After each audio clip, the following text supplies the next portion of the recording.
Assalamualaikum warahmatullahi wabarakatuh. Waalaikumsalam warahmatullahi wabarakatuh. Perkenalkan, nama saya Ilham Fauzan Fadila, mahasiswa IKIP Siliwangi. Izin untuk mewawancarai Ibu mengenai pembelajaran daring di sekolah pada masa pandemi. Mungkin langsung saja pertanyaan yang pertama. Saat pertama kali mendengar adanya virus corona di Indonesia yang berdampak pada dunia pendidikan sehingga sekolah harus dilakukan di rumah secara daring. Bagaimana reaksi Ibu mendengar pernyataan tersebut dan bagaimana pendapatnya? Saat mendengar awalnya tentu saja kaget ya. Memang awalnya itu dikira tidak sampai hampir ya separah ini di rumah. Ternyata makin kesini ternyata efeknya sama dunia pendidikan juga sangat besar sekali ya. Untuk positifnya ini positif ya. Ya. Ya. Efeknya mungkin ada plus minusnya ya, karena pembelajaran menurut saya makin menurun ya, karena bagaimanapun tatap muka lebih baik dibandingkan dengan daring. Selanjutnya, saat mendengar berita tersebut, Ibu berpikir apakah pembelajaran daring ini bisa berhasil atau berjalan lancar? Baik, untuk awal pemikiran mah pasti mikirnya ini bakal gak akan benar, karena sebaik-baiknya pembelajaran ya tatap muka. Kalau kan karena daring ini tuh dipaksa lah, intinya mah dipaksa pemerintah. Kalau nggak sama sekali kan malah lebih turun lagi dunia pendidikan. Makanya mau nggak mau ya kita harus melaksanakan daring tersebut. Baik. Selanjutnya, dalam pembelajaran daring ini, Ibu memakai media pembelajaran berupa aplikasi apa dan bagaimana cara pengajarannya? Apakah hanya diberi penugasan atau penjelasan terlebih dahulu? Ini sama saya. Ya, boleh. Untuk aplikasi enggak sih. Jadi kalau terutama untuk PJOK ya, bagian saya terlebih dahulu membuat dulu video pembelajaran agar anak tidak kebingungan saat melakukan tugas gerak yang diberikan oleh gurunya gitu. Jadi dipraktikkan dulu oleh gurunya, jadi nanti anaknya bisa melihat lalu melakukan. Baik. Selanjutnya, apakah media pembelajaran atau aplikasi tersebut efektif untuk pembelajaran atau pemahaman materi pada siswa? Sejauh ini efektifnya mungkin anak-anak bisa melihat dulu, lalu disampaikan dari video itu, jadi anak-anak lalu bisa mempraktikkan. Pada pembelajaran daring ini, apakah banyak kendala yang Ibu sering alami saat mengajar anak? Salah satunya seperti apa dan bagaimana cara Ibu mengatasi kendala tersebut? Kendalanya mungkin karena kan kita muridnya bukan kalangan kelas ya, kalangan menengah ke bawah, jadi bagaimanapun kita harus mengikuti, kan kita tidak bisa memaksa ya. Kadang orang tua masih ada yang tidak punya handphone, ada kuota, atau kendala jaringan. Di sini pun kadang jaringan pun susah. Ya cara mensiasatinya ya mau orang tua dipanggil cara offline ya, tentu saja tugasnya apa selama 1 minggu, nanti dibuka lagi seminggu kemudian. Bagaimanapun itu hak mereka ya untuk mendapatkan pembelajaran, bukan berarti mereka tidak punya handphone atau begitu saja, tidak ya. Intinya kita harus bisa fleksibel lah, tidak usah idealis. Kalau dalam idealis di sini tidak usah takut gitu menerapkan aturan tetap gimana pun, yang intinya pembelajaran tersampaikan anak paham.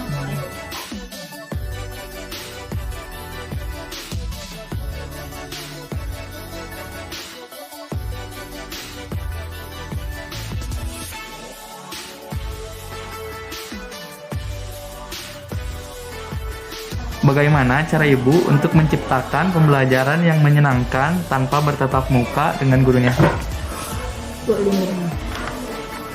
Di kelas 1 itu yang paling menyenangkan kalau apabila ada ini ya, pelajarannya melalui praktek-praktek itu, misalkan tarian atau seperti ini, di video itu anak tuh suka sekali.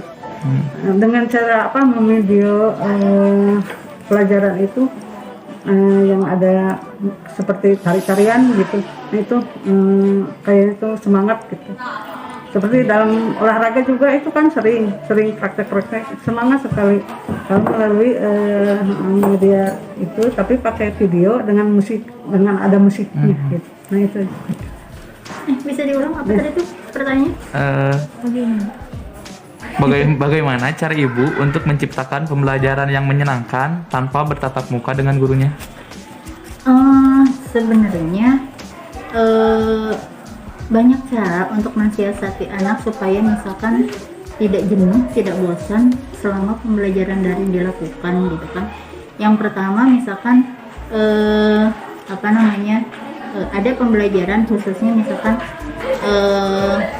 kalau misalkan kita pakai Zoom, otomatis kan karena sekarang banyak aplikasi ya, nggak hanya di PPT aja, PowerPoint, ada juga kan di Canva juga kan banyak tuh aplikasi, misalnya si slide-nya itu banyak gambar-gambar atau karakter-karakter unik atau lucu gitu kan, jadi supaya bisa membangkitkan motivasi anak juga gitu kan. Itu yang pertama kalau misalkan di kita secara virtual. Terus yang kedua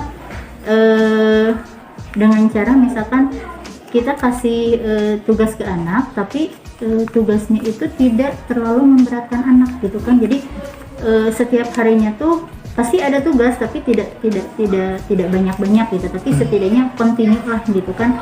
Yang seterusnya lagi bisa melalui video atau juga voice note juga, misalnya tentang suatu misalkan tentang supaya karena memang kelas 6 jadi istilahnya supaya jadi si anak tuh dituntut untuk lebih kreatif aja lah gitu kan, gitu palingan.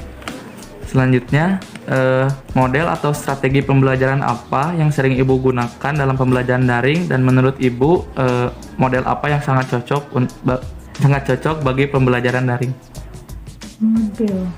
Model pembelajaran sebenarnya sih kalau misalkan model pembelajaran kita campur ya, gitu kan, soalnya kalau pembelajaran daring emang agak susah kan kalau misalkan kita menggunakan satu model, misalkan model A gitu, tapi kan untuk tujuan pembelajarannya itu sendiri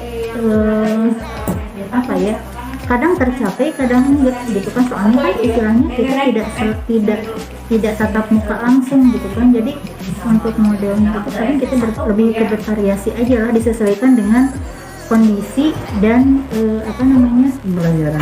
kondisi pembelajaran daring saat itu gitu kan. Jadi tidak mungkin kita menggunakan satu model itu ya, soalnya ya kita dilihat dari juga kondisi di lapangannya juga seperti apa gitu, paling itu.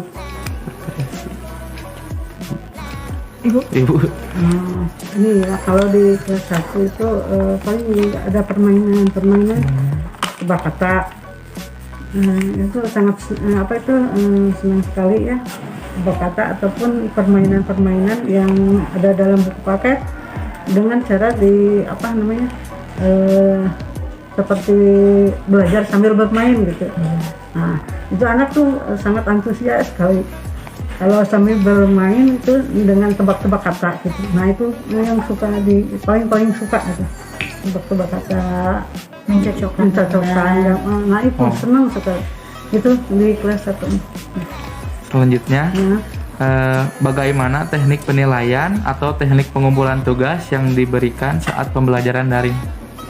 Untuk pemberian tugas atau pengumpulan nilai kita setiap seminggu sekali untuk pengumpulan tugas itu, dan selain istilahnya tuh penilaiannya itu selain misalkan dari kerajinan anak mengumpulkan tugas, kita juga harus lebih teliti apakah jadi khususnya ibu gitu ya, jadi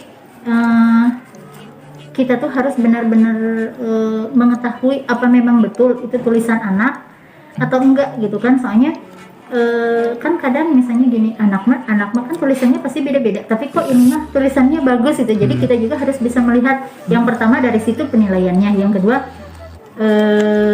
kedua tadi dari rajinnya mengumpulkan tugas. Jadi kita tuh banyak berbagai khususnya ibu banyak berbagai faktor untuk menunjang penilaiannya itu kan. Selain dari rajin tugas, misalkan ada ini mah ngumpulin tugasnya rajin nih, tapi dilihat lagi kemampuan si anaknya, apakah anaknya mampu atau enggak.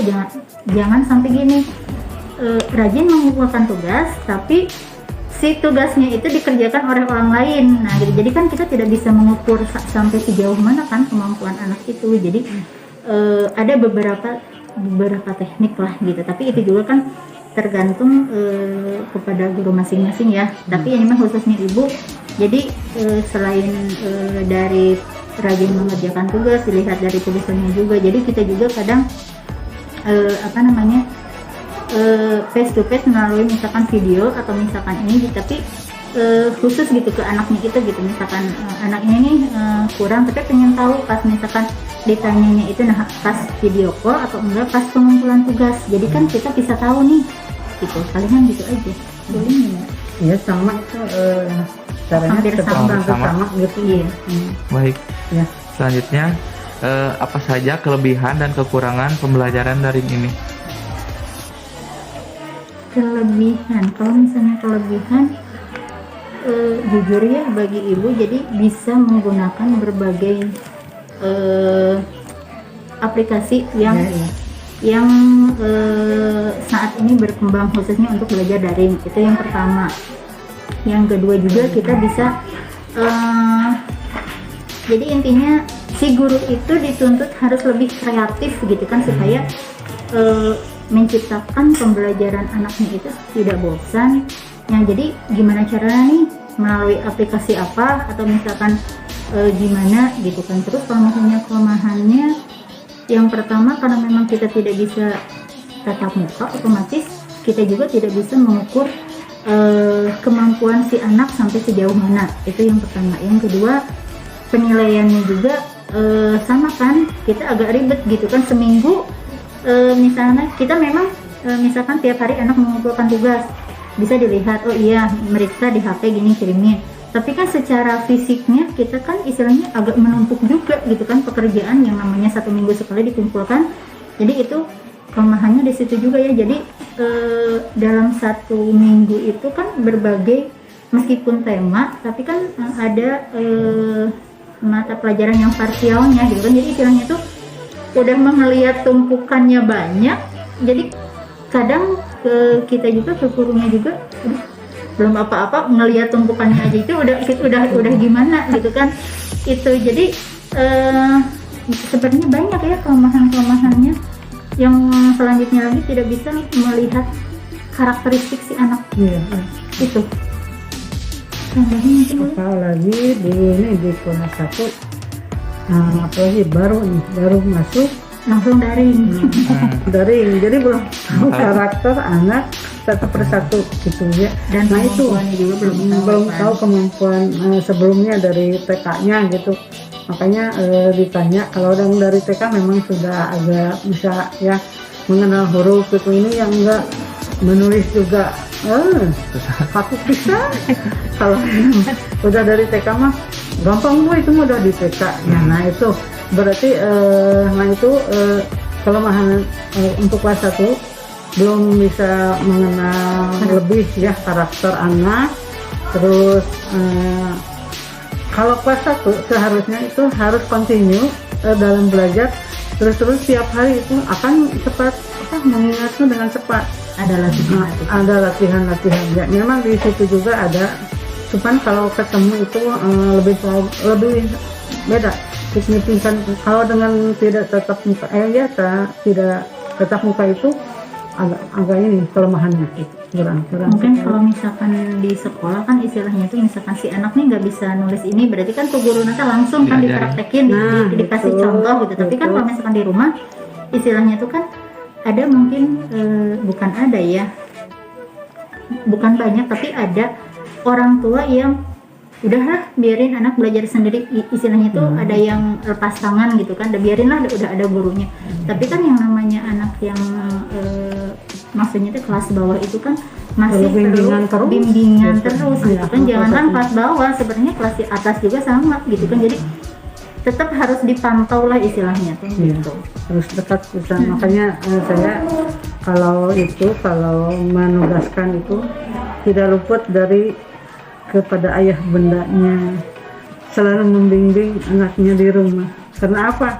Ya kalau di sekolah dengan saya gitu, dengan guru, tapi kalau di rumah, nah itu makanya, Susah. nah itu kelemahannya itu kalau orang tuanya yang sibuk dagang kerja, nggak bisa membimbing waktu belajarnya. Nah itu berarti ada kekurangan itu. Mungkin ini yang terakhir ya Bu, harapan Ibu bagi pendidikan di Indonesia untuk kedepannya gimana, dan juga harapan Ibu bagi calon guru di masa depan. Harapannya COVID ini segera berakhir Iya. supaya bisa tatap muka Sama-sama. kembali. Mm-mm. Soalnya pertama, selain anak-anak udah jenuh, kita juga sebagai para guru udah jenuh lah gitu kan. Udah jenuh. Pokoknya istilahnya tuh tos bosan. Tos bosan lah gitu Ingin kan. segera tatap muka Ingin aja. segera tatap muka gitu, Amin. mudah-mudahan istilahnya tuh COVID ini segera berakhir, tatap muka segera berjalan kembali. Amin. Jadi istilahnya keramaian di sekolah tuh benar-benar ada ya bilangnya gitu. Terus harapan untuk calon-calon guru di masa yang akan datang, apa ya, mudah-mudahan secara strategi pembelajarannya Lebih kreatif. secara administrasi harus lebih dikuasai, terus metode-metodenya juga harus lebih ditingkatkan lagi secara Kembangkan. kalau misalkan khususnya di guru SD kan kebanyakan nih guru-gurunya udah pada tua-tua gitu ya, jadi kadang secara IT mereka kurang paham gitu kan. Jadi kalau misalnya ada yang muda, guru muda atau guru calon guru baru-baru itu setidaknya pasti memahami tentang IT dan bisa menggunakan berbagai model, berbagai aplikasi supaya bisa PBM-nya bisa berjalan dengan lancar dan baik. Dan juga harus bisa memahami karakter dari masing-masing anak, itu yang paling perlu. Soalnya kalau misalnya kita ngajar tapi kita nggak tahu nih karakter anak dan nama-nama anak, itu kan susahnya khususnya di penilaian gitu kan. Jadi jangan sampai ketukar anak ini, misalkan anak ini pinter ternyata ketukar sama anak yang biasa-biasa atau enggak. Jadi kita harus benar-benar semuanya itu harus berkesinambungan lah, bersatu gitu kan. Jadi itu aja ya. Iya, sama. Oke.